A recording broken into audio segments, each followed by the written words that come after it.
Nama saya Kamide Brutarigan Bre Karo.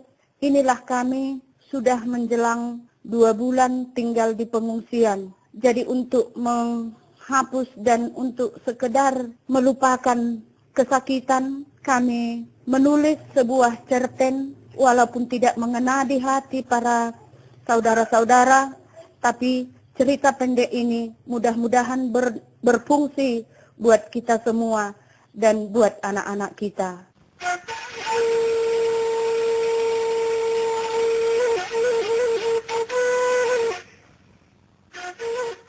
Sinabung kebanggaanku, Sinabung awal dari penderitaanku.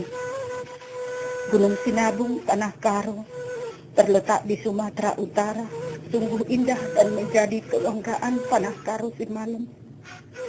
Beribu wisata datang, dalam dan luar negeri berdatangan, menyaksikan keindahan tingginya Gunung Sinabung, sejuknya hawa Brastagi, ditambah lagi dengan adanya Danau Laukawar yang berada persis di lereng Sinabung.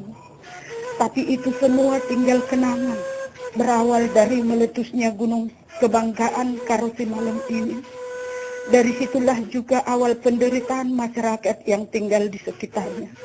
Sebelum Sinabung menampakkan amarahnya, masyarakat hidup dalam kedamaian.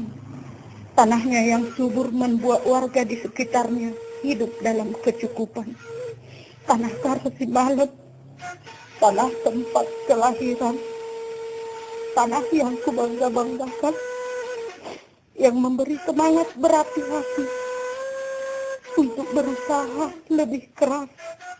Letaknya yang strategis mengundang banyak orang untuk ingin melihatmu, menikmati keindahan alam.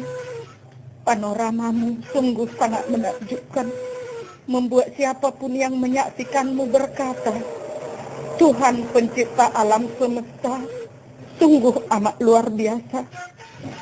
Tapi apakah yang terjadi di balik semua keindahanmu? Tertanggal 23 Desember 2013. Disinilah awal harapan menjadi keputusasaan. Awal penderitaan buat warga yang bermukim di sekitarnya. Penulis ingin berbagi cerita. Minggu tepatnya jam 11 pun, seluruh warga dikagetkan datangnya mobil-mobil keamanan bahwa warga Sinabung harus dievakuasi. Begitu banyak orang tua berlari-lari memanggil anaknya, mencari ke sana kemari. Berduyung-duyung warga berlarian menaiki mobil petugas. Tangisan terdengar di telinga. Kepanikan terjadi di mana-mana. Dari wajah-wajah menampakkan kesedihan yang amat dalam. Meninggalkan desa, bercinta, kampung halaman, harta benda. Ternak pun seolah mengerti penderitaan tuannya. Ternyata apa yang terjadi dalam kehidupan anak manusia lereng Sinabung. Sinabung meletus, awan panas turun, hujan debu berterbangan, lahar dingin mengalir. Saudara-saudara setanah air, melukis bukan sekedar melawan lupa, tapi juga mengenang kisah nyata amukan alam Gunung Sinabung. Membuat hidup hampir putus asa tanpa tujuan yang pasti. Keluh kesah anak negeri ada di mana-mana, terbaring di tenda pengungsian, menanti harapan yang tidak pasti. Jika ku bayangkan muntahan lahar tanah Sinabung, hatiku gundah gulana, air mata mengalir, lubuk batinku berdoa, Tuhan selamatkan anak-anakku. Tuhan, hapuslah air mata kami semua. Kemana mobil bergerak, warga Temburun hanya diam membisu. Hanya air mata yang bicara, mengalir, lalu terdengar isapan. Pelukan kepasrahan akan kehancuran bersatu dengan sanak keluarga. Setengah jam perjalanan, truk pengangkut berhenti. Desa yang aman menurut pemerintah warga Temburun diturunkan. Oh ya, ternyata desa Tanjung Belang. Inilah menjadi pengungsian warga Temberun Simalem. Kini hari demi hari berlalu, bahkan minggu berganti minggu dan bulan berganti bulan.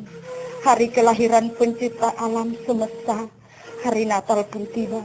Air mata kesedihan bercampur kebahagiaan, silih berganti. Akankah kita merayakan kelahiran Yurus Rahmat di tenda pengungsian? Tak ada tawar-menawar, kondisi Sinabung semakin rawan dan tinggi. Anak-anak sekolah pun tiba waktu libur kuliah dan bertanya, "Kami pulangnya kemana, Mak?" Air mata membasahi pipi, harus pulang ke pengungsian.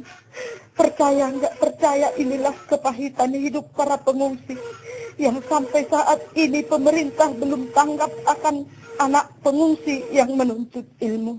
Sungguh sangat tak punya hati untuk peduli.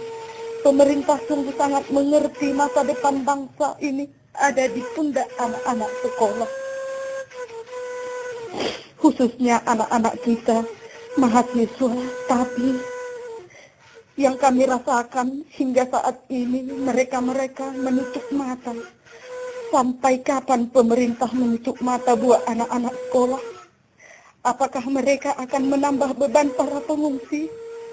Aku pribadi pagi malam berdoa, semoga Tuhan membukakan hatinya dan sedikit bisa merasakan penderitaan ini. Saudara-saudara, membaca kenyataan pahit ini, setetes air datang menghapus dahaga. Tuhan Yesus menolong. GBKP Simalem turut merasakan penderitaan anak-anak Sinabung dan memberi uluran tangan. Walaupun tak seberapa, tapi terasa benar kasih itu.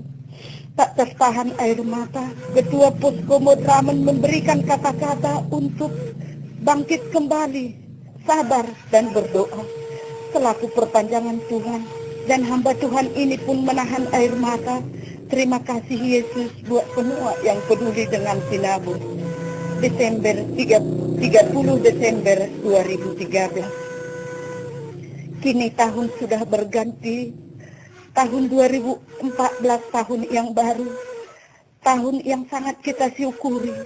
Pengungsi Sinabung yang seogianya ikut mensyukuri hanya terbaring di tenda pengungsian. Tidak menampakkan keceriaan, bahkan dari sorok matanya kehampaan terpancar.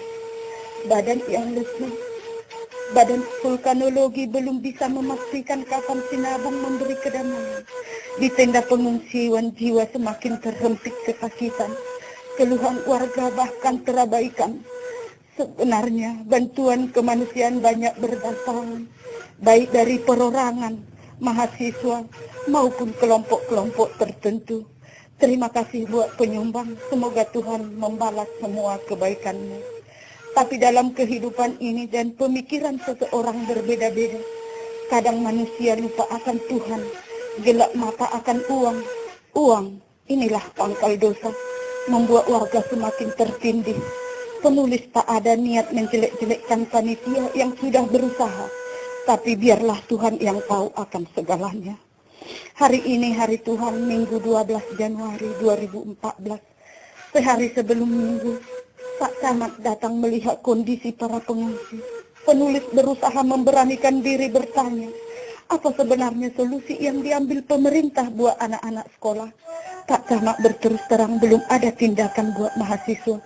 Penulis terus bertanya, apa yang bisa Bapak usahakan guna meringankan beban pengungsi, khususnya anak-anak kami yang masih kuliah?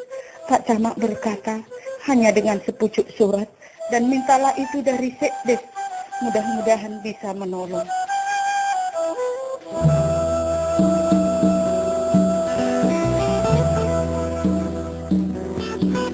Surat nuturan lola sisa